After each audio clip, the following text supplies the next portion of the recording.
नमस्कार मंडळी, स्वागत आहे तुमचं शेती आणि सरकारी योजना या यूट्यूब चॅनलमध्ये.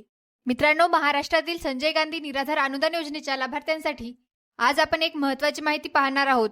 विशेषतः मार्च महिन्याचा हप्ता कधी जमा होणार आहे याबाबत सध्या अनेक लाभार्थ्यांच्या मनात प्रश्न निर्माण झाले आहेत. म्हणून हा व्हिडिओ शेवटपर्यंत नक्की पहा, कारण यात काही महत्त्वाच्या सूचना देखील दिल्या जाणार आहेत. व्हिडिओ सुरू करण्यापूर्वी एक छोटीशी विनंती आहे. तुम्ही जर या चॅनलवर पहिल्यांदाच आला असाल तर चॅनलला नक्की सबस्क्राईब करा, जेणेकरून तुम्हाला संपूर्ण माहिती मिळेल. चला तर मंडळी, व्हिडिओला सुरुवात करूया. मित्रांनो, आता इथे एक खूप महत्त्वाची सूचना आहे आणि ती म्हणजे केवायसी प्रक्रिया. राज्य सरकारकडून स्पष्टपणे सांगितले गेले आहे की ज्या लाभार्थ्यांनी अजून केवायसी पूर्ण केलेली नाही त्यांनी मार्च महिन्याच्या अखेरपर्यंत केवायसी पूर्ण करणे खूप आवश्यक आहे. जर केवायसी पूर्ण केली नाही तर 2026 पासून तुमचे अनुदान बंद होऊ शकते. म्हणजे काय, तर सरकारकडे तुमची माहिती अपडेट असणे गरजेचे आहे. यालाच केवायसी म्हणजे ओळख पडताळणी प्रक्रिया असे म्हणतात. गेल्या 3 ते 4 महिन्यांपासून अनेक लाभार्थ्यांना वेळेवर पैसे मिळत नाहीत. यामागचे एक मोठे कारण म्हणजे केवायसी पूर्ण न झालेली असणे. काही प्रकरणांमध्ये तर असे देखील दिसून आले आहे की केवायसी नसल्यामुळे काही लाभार्थ्यांना थेट योजनेमधून वगळले गेले आहे. म्हणून जर तुमची केवायसी अजून बाकी असेल तर शक्य तितक्या लवकर ती पूर्ण करून घ्या. आणखी एक महत्त्वाची गोष्ट म्हणजे भविष्यात जर सरकारने अनुदान वाढवण्याचा निर्णय घेतला तर त्याचा फायदा फक्त केवायसी पूर्ण असलेल्या लाभार्थ्यांनाच मिळू शकतो. म्हणूनच कोणतीही अडचण येऊ नये म्हणून तुमची केवायसी लवकरात लवकर पूर्ण करून घेणे खूप गरजेचे आहे. मित्रांनो, आता अनेक जणांच्या मनात एक प्रश्न असतो की संजय गांधी निराधार अनुदान योजनेचा लाभ नेमका कोणाला मिळतो. तर या योजनेमध्ये समाजातील आर्थिकदृष्ट्या कमकुवत आणि आधार नसलेल्या नागरिकांना मदत केली जाते. या योजनेमध्ये वेगवेगळ्या प्रकारचे लाभार्थी समाविष्ट आहेत. सर्वात पहिले म्हणजे दिव्यांग बांधव, जे नागरिक शारीरिक किंवा मानसिक दिव्यांग आहेत आणि ज्यांना नियमित उत्पन्नाचे साधन नाही, अशा व्यक्तींना या योजनेतून अनुदान दिले जाते. दुसरे म्हणजे वृद्धापकाळ योजनेचे लाभार्थी, जे नागरिक वयस्कर आहेत आणि ज्यांच्याकडे उत्पन्नाचे कोणतेही साधन नाही, अशा ज्येष्ठ नागरिकांना देखील या योजनेतून आर्थिक मदत दिली जाते. तिसरे म्हणजे विधवा महिला, ज्या महिलांचे पती निधन झाले आहेत आणि ज्यांना कुटुंबाचा आर्थिक आधार नाही, अशा महिलांना या योजनेचा लाभ दिला जातो. तसेच श्रावणबाळ सेवानिवृत्ती वेतन योजनेचे लाभार्थी देखील या योजनेशी संबंधित आहेत. या योजनेत देखील ज्येष्ठ नागरिकांना दरमहा आर्थिक मदत दिली जाते. म्हणजे थोडक्यात सांगायचं झालं तर दिव्यांग व्यक्ती, वृद्ध नागरिक, विधवा महिला आणि श्रावणबाळ योजनेचे लाभार्थी अशा सर्वांना या योजनेतून शासनाकडून अनुदान दिले जाते. म्हणूनच या योजनेचा मुख्य उद्देश म्हणजे ज्यांना आर्थिक आधार नाही अशा नागरिकांना दरमहा थोडी आर्थिक मदत देणे. मित्रांनो, आता सर्व लाभार्थ्यांच्या मनातला सर्वात मोठा प्रश्न म्हणजे मार्च महिन्याचा हप्ता नेमका कधी जमा होणार. याबाबत आधी अशी माहिती समोर आली होती की मार्च महिन्याचा हप्ता लवकर जमा होऊ शकतो. म्हणजे काही लाभार्थ्यांना अशी अपेक्षा होती की मार्चचा हप्ता कदाचित फेब्रुवारी महिन्यातच जमा होईल, पण प्रत्यक्षात तसे झाले नाही. फेब्रुवारी महिना संपला तरी मार्चचा हप्ता जमा झाला नाही. यानंतर पुन्हा अशी माहिती सांगितली जात होती की मार्च महिन्याचा हप्ता 6 किंवा 7 तारखेला लाभार्थ्यांच्या खात्यात जमा होऊ शकतो. म्हणून अनेक लाभार्थी आता 6 आणि 7 तारखेची वाट पाहत आहेत. पण इथे एक महत्त्वाचा प्रश्न असा आहे की खरंच हा हप्ता 6 किंवा 7 तारखेला जमा होणार का? कारण सध्या याबाबत अधिकृतपणे स्पष्ट माहिती आलेली नाही. म्हणूनच सध्या सर्वांचे लक्ष आहे ते मार्च महिन्याचा हप्ता नेमका कधी जमा होणार याकडे. मित्रांनो, आता इथे एक महत्त्वाची गोष्ट समजून घेणे गरजेचे आहे. हप्ता थेट खात्यात जमा होण्यापूर्वी काही प्रक्रिया पूर्ण होणे आवश्यक असते.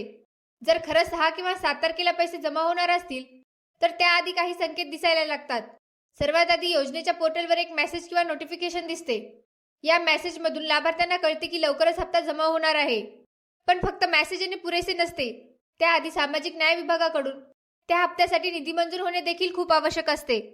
म्हणजे साध्या सोप्या भाषेत सांगायचं झालं तर सर्वप्रथम शासनाकडून निधी मंजूर केला जातो आणि त्यानंतरच पोर्टलवर मेसेज दिसू लागतो आणि मग पुढची प्रक्रिया सुरू होऊन लाभार्थ्यांच्या खात्यात पैसे जमा होतात.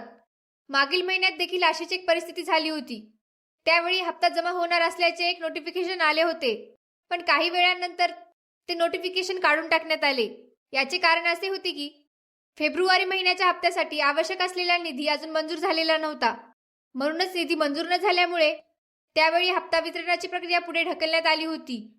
म्हणून आता देखील लाभार्थी पोर्टलवरील मेसेज आणि निधी मंजुरीची वाट पाहत आहेत. मित्रांनो, आता या योजनेबाबत आणखी एक महत्त्वाचा बदल समोर येत आहे आणि तो म्हणजे दिव्यांग लाभार्थ्यांच्या हप्त्याबाबतचा बदल. सध्या काय आहे तर मार्च महिन्याचा हप्ता संजय गांधी निराधार अनुदान योजनेतील इतर सर्व लाभार्थ्यांप्रमाणे दिव्यांग बांधवांनाही एकत्र दिला जाणार आहे. म्हणजेच या महिन्यात म्हणजे मार्च महिन्यात दिव्यांग लाभार्थी आणि इतर लाभार्थी सर्वांना एकाच प्रक्रियेतून हप्ता दिला जाईल. पण एप्रिल महिन्यापासून या प्रक्रियेमध्ये एक बदल होणार आहे. त्या बदलानुसार दिव्यांग लाभार्थ्यांना हप्ता वेगळ्या विभागातून दिला जाणार आहे. म्हणजेच एप्रिल पासून दिव्यांग लाभार्थ्यांना मिळणारा हप्ता दिव्यांग कल्याण विभागाच्या माध्यमातून वितरित केला जाईल आणि दुसरीकडे संजय गांधी निराधार योजनेतील इतर लाभार्थ्यांचा हप्ता सामाजिक न्याय विभागाच्या माध्यमातून वितरित केला जाईल.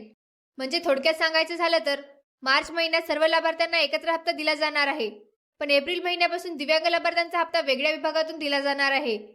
हा बदल पुढील महिन्यापासून लागू होणार आहे. मित्रांनो, आता जर सध्याची परिस्थिती पाहिली तर मार्च महिन्याचा हप्ता वितरणाबाबत अजूनपर्यंत कोणतीही ठोस अधिकृत हालचाल दिसत नाही. म्हणजेच आतापर्यंत निधी मंजूर झाल्याची स्पष्ट माहिती किंवा अधिकृत अपडेट समोर आलेली नाही. यामागे एक महत्त्वाचे कारण देखील सांगितले जात आहे. सध्या महाराष्ट्रात अर्थसंकल्पीय अधिवेशन सुरू आहे.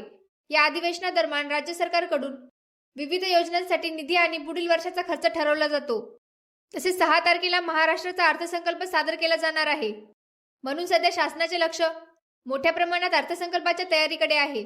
याच पार्श्वभूमीवर अनेक लाभार्थ्यांच्या मनात आता एकच प्रश्न निर्माण झाला आहे की या सर्व परिस्थितीत 6 तारखेला खरोखरच मार्च महिन्याचा हप्ता जमा होईल का? कारण सध्या तरी याबाबत निश्चित अशी अधिकृत माहिती समोर आलेली नाही.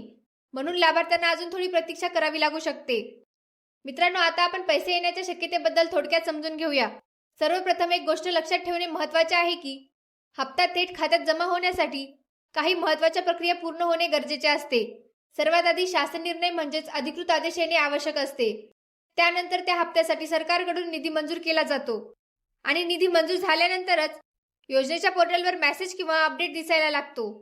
जेव्हा या सर्व प्रक्रिया पूर्ण होतात तेव्हाच पुढे लाभार्थ्यांच्या खात्यात हप्ता जमा करण्याची प्रक्रिया सुरू होते. पण सध्याची परिस्थिती पाहता 6 किंवा 7 तारखेला पैसे जमा होण्याची शक्यता थोडी कमी असल्याचे सांगितले जात आहे. कारण अजूनपर्यंत निधी मंजुरी किंवा अधिकृत अपडेट स्पष्टपणे समोर आलेली नाही. तरी सुद्धा अचानक निधी मंजूर झाला आणि प्रक्रिया पूर्ण झाली तर लाभार्थ्यांच्या खात्यात पैसे जमा होऊ शकतात. आणि जर असे झाले तर निश्चितच सर्व लाभार्थ्यांसाठी ती आनंदाची आणि दिलासादायक बातमी ठरेल. मित्रांनो, आता शेवटी थोडक्यात निष्कर्ष समजून घेऊया. सध्या उपलब्ध माहितीनुसार मार्च महिन्याचा हप्ता नेमका कोणत्या दिवशी जमा होणार आहे याबाबत अजूनपर्यंत निश्चित अशी अधिकृत तारीख जाहीर करण्यात आलेली नाही. म्हणजे सध्या लाभार्थ्यांनी अंदाज किंवा अफवांवर विश्वास ठेवण्याऐवजी अधिकृत अपडेटची वाट पाहणे गरजेचे आहे.